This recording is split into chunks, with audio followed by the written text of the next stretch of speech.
Hey friends, today I'm working with acrylic markers on my gel press. This is a project anyone can do, and I had such a relaxing day making these prints. If you have a big set of acrylic markers like I do, you might be wondering if you're ever going to be able to use all of the colors in the set. Well, with this project, you can, and you'll even want to. Put on some nice music and start drawing lines down your gel press, and don't worry if they're perfect. Actually, if they're wobbly, even better. I'm putting thick lines on the edge and then a thinner line in the center. Use a different color for the next line and keep going until you've filled up the entire gel press.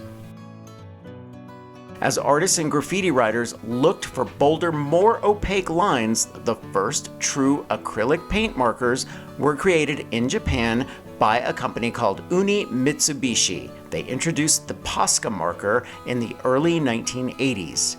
At the end of this video, I'm going to share how I turn these prints into some small art pieces to add some color to my guest bathroom using snap front frames. It's really easy to do.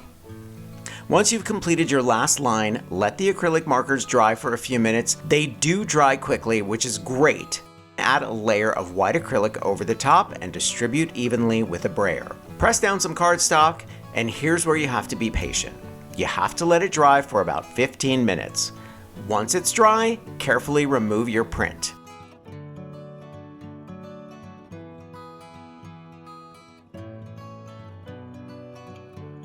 Since I have about 30 different greens and blues, I'm going to make another one and see what it looks like. If you're interested in some beautiful striped art, take a look at the work of Gene Davis. He was an American painter who achieved international renown for his vibrant, hard-edged vertical stripe paintings. They explored complex color, relationships, rhythm, and optical effects. Completely self-taught as a painter, he bypassed traditional art school training entirely. Once all the lines are drawn, again I'm adding the white acrylic, then the cardstock, and letting it dry before peeling the print off of the gel press.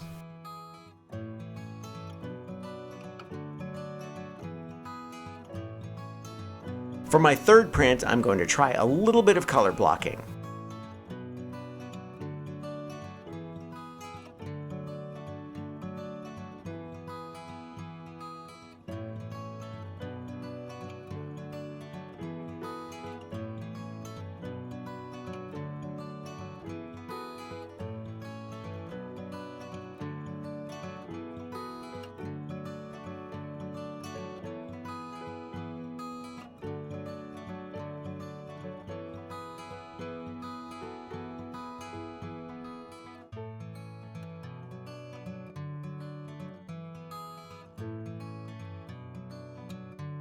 Now that all the prints are done, color copy them on more cardstock, cut them and arrange them in a pattern. Just use a little double stick tape to add the pieces to a white background, and you have something modern and colorful for a little dull spot in your house.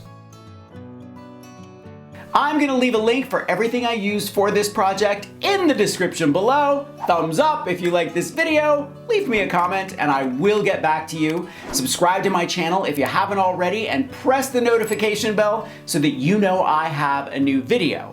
If you want to see content that I don't post anywhere else, check out my Patreon page. And for inspiration, grab any one of my craft books. I think you'll like the Big Ass Book of Crafts, and I will see you real soon. Bye.